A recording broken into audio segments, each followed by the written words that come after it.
Well, thanks very much, and thank you to everybody who's come along today. I'm going to give you a quick run through of Nestrans and the regional transport strategy, but I think more than that, I wanted to say that moving towards net zero, I think is about more than just climate change or the Paris Agreement or COP26, things that people know an awful lot more about than I do. I think we'll take that as read and leave to other speakers and move into the matters really which are most of relevance for those here today.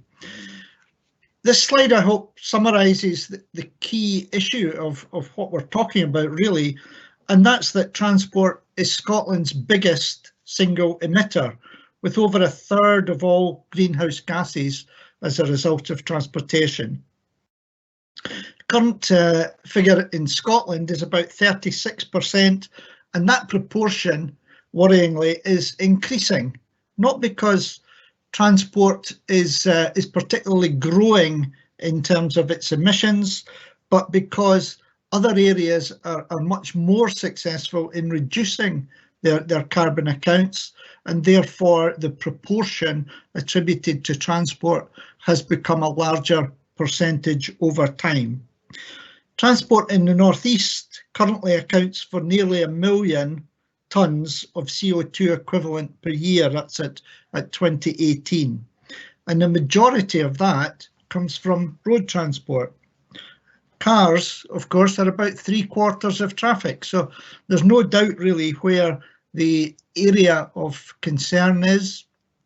And if we're moving towards net zero, which is the title that we're working to today, then we need to be aware that that's a key area which we need to tackle. The climate change plan update, which is the picture on the right here, was signed off by the Scottish Government in December 2020. And one of the important commitments in that document is to reduce car traffic by 20% within 10 years. I think none of us are under any illusion of how challenging that target will be.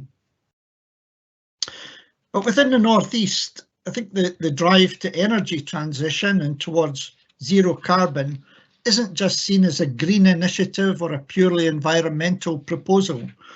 It's very much a key element of the economic future of the region. The revision to the Regional Economic Strategy commits to a net zero city region, building on commitments of the 2 local authorities which have been in place for some time. Aberdeenshire has long had a sustainability committee. It works to a carbon budget and has set a commitment to sustainable development as far back as 2016. Aberdeen City Council as well has recently committed to being a climate positive city. So it's something I think is key to what we're working on and key to where we're moving as regional partners and local authorities. And Nestrans regional transport strategy fits right in there. It takes account of the National Transport Strategy 2, which was published by the government or Transport Scotland in February of 2020, and it seeks to lock in the benefits of the recent infrastructure investment that we've had in this region.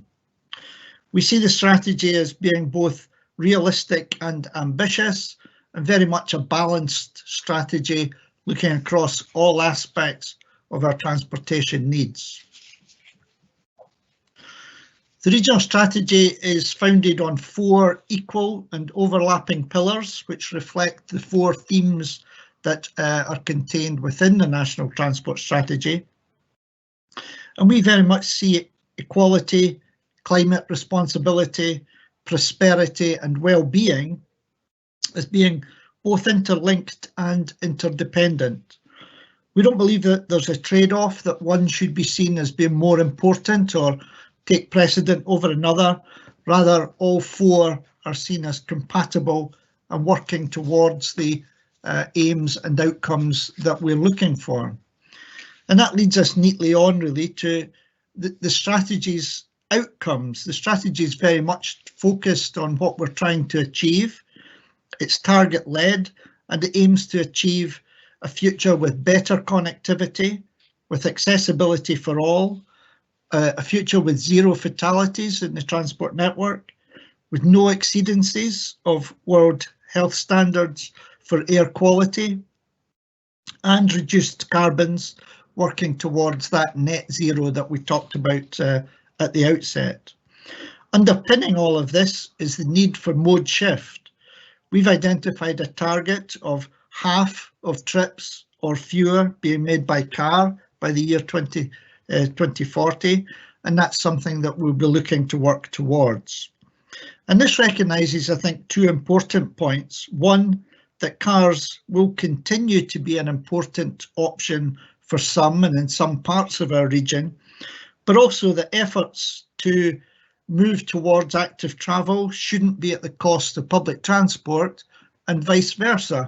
Public transport shouldn't be at the cost of active travel.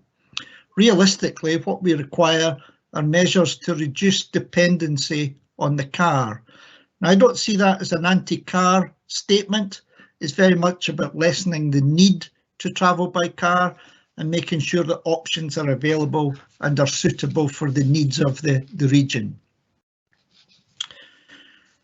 The Regional Transport Strategy contains over 100 actions in 18 topic areas. We've grouped them here in 6 key groups.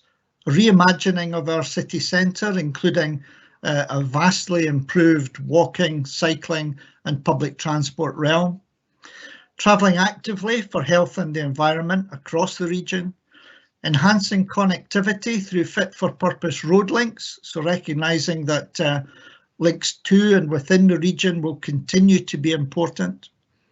A focus on alternative energy, addressing the challenges of rurality, recognising again how difficult it is for people who live out with our towns and cities, and a focus on rail improvements, both cross-rail within the region and connections to other cities, whether it be west of us or south of us. Our finalised regional transport strategy has been developed over 2 years, including members' workshops, a lot of engagement with people, both the public and groups. We do have a North East Transport Consultative Forum, which has been able to help develop that document through its various drafts.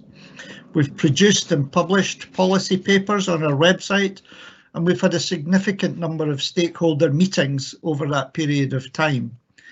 We were able to have a formal consultation in the summer of 2020, although it was an online virtual consultation. I think it was nevertheless very successful, and we had a significant number of comments, most of which we were able to take into a final version, which was approved by the Nestrans board at its meeting in February of this year. It's now our intention to submit a final regional transport strategy to Scottish ministers within the next couple of weeks. So, in conclusion, then, the challenge of how we can get on the right track to moving towards net zero in transport terms. For me, priority 1 has to be to enable people to be able to travel less. And we found that, I think, in recent months, that people are keen to work from home, they're happy to shop local, and that we can conduct meetings online. Priority 2 will be modal shift, where appropriate. So lessening car dependence, encouraging public transport, walking, cycling, and also potentially a mode shift of freight where it's possible away from road freight. And priority 3 will be the decarbonising, removing harmful emissions from the amount of transport that's left. And there'll be a significant role for hydrogen, for electric vehicles and others in that moving forward.